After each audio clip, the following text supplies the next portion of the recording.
좋아요와 구독 눌러주세요. 강화도 조약을 시작으로 나라의 문을 열게 된 조선. 앞으로 우리 조선이 어떤 방향으로 흘러갈지 고종실록 마저 열어볼까요? 99군데의 분노, 이모군란. 1882년 임오년 90군대가 군란을 일으킵니다. 군인들이 왜 화가 났을까요? 강화도 조약 이후 명성황후 민씨 세력은 개화를 추진하거든요. 그 일환으로 만들어진 게 바로 서양식 신식군대인 별기군. 별기군은 90군대보다 급여도 많이 받고 좋은 대우를 받았죠. 반면 90군대의 군인들 1년이 넘도록 급여가 밀린 상황이었습니다. 90군대 군인들의 불만이 거세지니까 나라에서는 그들에게 곡식으로 밀린 급여 일부를 지급하기도 하죠. 하지만 그들의 손에 쥐어진 건 약속한 양보다 적은 쌀, 심지어 모래까지 섞여 있었습니다.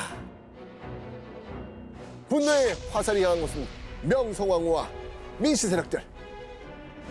군인들은요 궁궐로 몰려가죠. 그리고 명성황후의 친척이자 이 군인들에게 급여를 주던 관리자 민경호를 죽입니다. 그럼에도 그들의 분노는 쉽게 사그라들지 않았어요. 명성황후를 잡기 위해 궁궐을 샅샅이 뒤지기도 하지요. 그러나 명성황후는 이미 궁궐 밖으로 도망간 후였습니다. 90군대 군인들의 지지를 받던 흥선대원군 다시 권력을 쥡니다. 흥선대원군은요 민씨 일가의 주도로 진행되던 개화 정책을 모두 중단해버립니다. 다시 흥선대원군의 시대가 열리나요? 그건 아니에요. 흥선대원의 복귀는 한 달도 채 못 가 끝나버립니다. 왜? 청나라가 군란을 진압하기 위해 조선에 군대를 보냈거든요. 오잉? 청나라 군대가 왜 우리 땅에 들어와요? 역사적으로 정확히 밝혀진 사실은 아닌데 이 도망가던 이 명성황후가 청나라에 도움을 요청했다는 이야기가 있습니다. 청나라 군대는요 군인들을 진압하고요.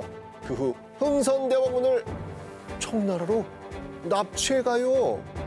이후 명성황후는 슬그머니 궁궐로 돌아오게 되었죠.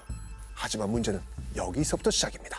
조선 땅에 들어온 청나라 군대가 은근슬쩍 자리를 깔고 눌러 앉아버린 겁니다. 조선을 향한 청나라의 간섭이 시작된 것이지요. 개화를 꿈꾸다 갑신정변. 강화도 조약 이후 이 개화를 시작한 조선. 개화의 속도를 놓고 의견이 또 나뉩니다.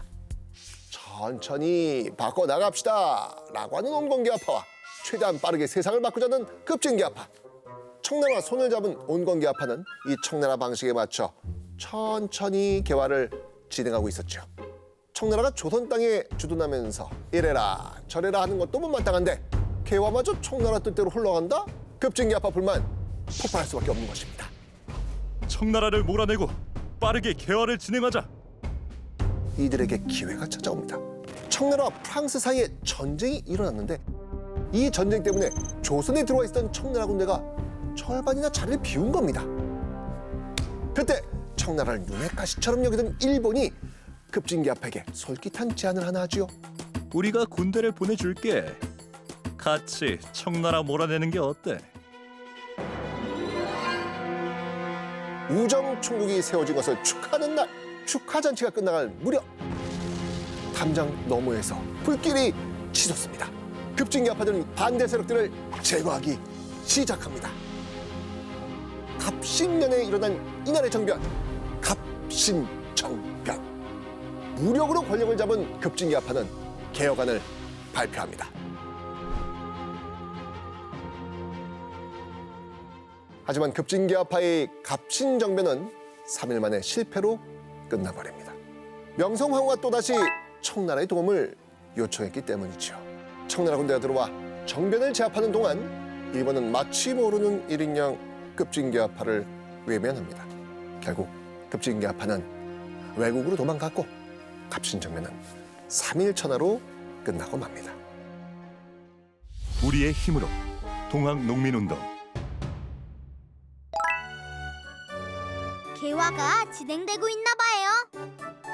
껍데기만 흉내낸 것이었죠. 보기엔 그럴싸하지만 백성의 삶은 전혀 나아진 게 없었거든요. 고종이 서양에서 들어온 새로운 문물을 즐길 때 백성은 여전히 탐관오리의 수탈에 고통받고 있었습니다.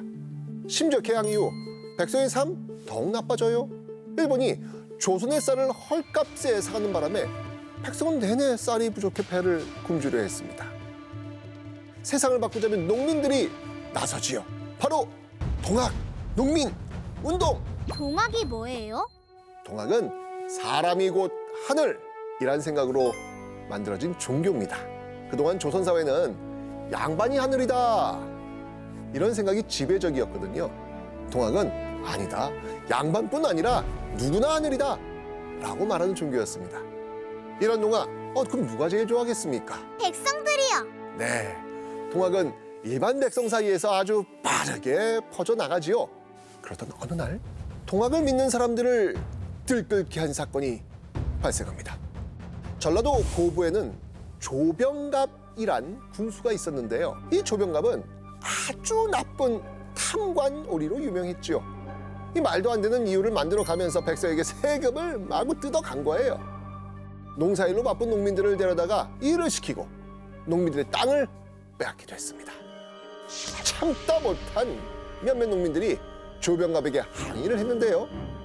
조병갑은 이들을 마구 때리고 심지어 죽이기까지 했습니다. 이 조병갑의 악행에 분노한 농민들, 전라도 지역에서 동학을 이끌던 전봉준과 함께 고부 관할을 쳐들어갑니다. 조정에선 이 사태를 조사하기 위해 이용태라는 관리를 보냈는데요. 이용태는 조병갑의 잘못에 대해선 책임조차 묻지 않고 이 봉기를 일으킨 농민들이 잘못이다라고 하면서 이 동학을 믿는 사람들을 잡아다가 고문을 합니다. 전봉준과 농민들이 다시 일어나지요. 전봉준이 이끄는 동학농민군은 전주성 점령을 시작으로 전라도 전 지역을 장악해 들어갑니다. 조정에선 또 청나라의 군대를 보내달라고 요청합니다. 우리 백성을 막으려고 외국에 도움을 요청하다니. 결국 청나라 군대는 또다시 조선에 들어옵니다. 곧이어 일본도 1만 명이 넘는 군대를 이끌고 조선에 들어옵니다. 청나라가 조선을 차지하게 둘 순 없지. 동학농민군을 이끌던 전봉준은 청나라 일본이 조선 땅에서 전쟁을 벌일지도 모르겠다라는 걱정을 하게 됐죠. 전쟁이 터지면 그 피해는 고스란히 조선 백성의 몫으로 돌아올 게 뻔했습니다. 결국 전봉준은 조정에 화해를 제안합니다.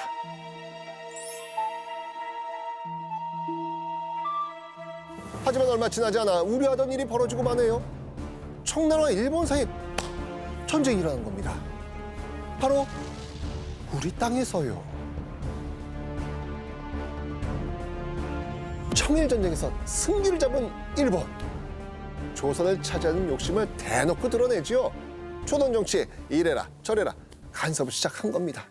이를 두고 볼 수 없었던 전봉준과 동학농민군, 일본 몰아내고 이 나라를 지키기 위해 다시 일어납니다. 나라를 지키기 위해 일어난 동학농민군이 일본군과 맞섭니다. 하지만 변변치 않은 무기를 갖고 있었던 동학농민군은 상대가 되지 못하지요. 동학농민군의 패배로 끝이 납니다. 비록 실패로 끝나긴 했지만 동학농민운동은 박수를 받아 마땅한 역사지요. 가보개혁, 조선이 바뀌다.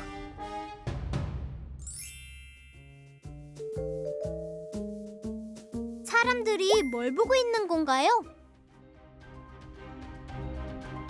조선을 바꾸는 새로운 개혁안이 나왔거든요. 조선의 낡은 제도를 근대적으로 뜯어고치자. 갑5년에 실시된 개혁인 갑5개혁. 조선의 신분 제도와 노비 제도가 없어집니다. 누구나 능력만 있다면 자신이 원하는 일을 할 수 있는 원칙이 만들어집니다. 어린 나이에 결혼을 하던 풍습이 사라졌고요. 남편을 잃은 부인이 다시 결혼을 하는 것이 허용이 됩니다. 가보게요. 좋아 보이는데요? 맞아요. 이 갑오개혁은 내용 자체만 놓고 보면 좋은 변화를 가져온 점도 있습니다. 그런데 그 변화들의 과정에 일본이 개입되어 있다는 점에선 약간의 아쉬움이 남습니다. 저물어 가는 조선. 고종과 명성황후는 일본을 견제하기 위해 러시아를 끌어들이려고 합니다. 일본 입장에선 뭐야, 다 잡은 조선을 러시아한테 뺏길 수 있겠네. 왕비만 없으면 조선은 우리 차지가 되는데. 1895년 10월의 밤, 궁궐을 샅샅이 뒤지고 있는 일본 자객들. 그들이 찾는 사람은 조선의 왕비 명성황후. 명성황후는 일본 자객들의 칼날에 잔인하게 죽습니다. 한나라의 왕비를 저렇게 죽이다니. 을미년에 일어난 충격적인 사건이란 뜻의 을미사변. 조선은 분노로 들끓죠. 게다가 이 분노에 불씨를 키우는 사건이 또 발생합니다. 바로 단발령, 상투를 자르라는 명령이었습니다. 효를 중요하게 생각하는 조선에선 부모님이 주신 머리카락을 자르지 않고 계속 길렀거든요. 그런데 일본이 이 상투를 자르고 서양식 머리를 하라고 명령을 내린 거예요. 조선 백성들은 강하게 단발령 거부합니다. 그런데요, 고종이 가장 먼저 상투를 자릅니다. 하지만 단발령을 향한 백성들의 반발 사그라들지 않죠. 내 머리는 잘라도 머리카락은 자를 수 없다. 명성황후의 죽음에 단발령까지. 조선은 과연 이 위기를 무사히 극복할 수 있을까요? 잘 모르겠어요. 궁금하죠? 자, 다음 시간에 만나봐요.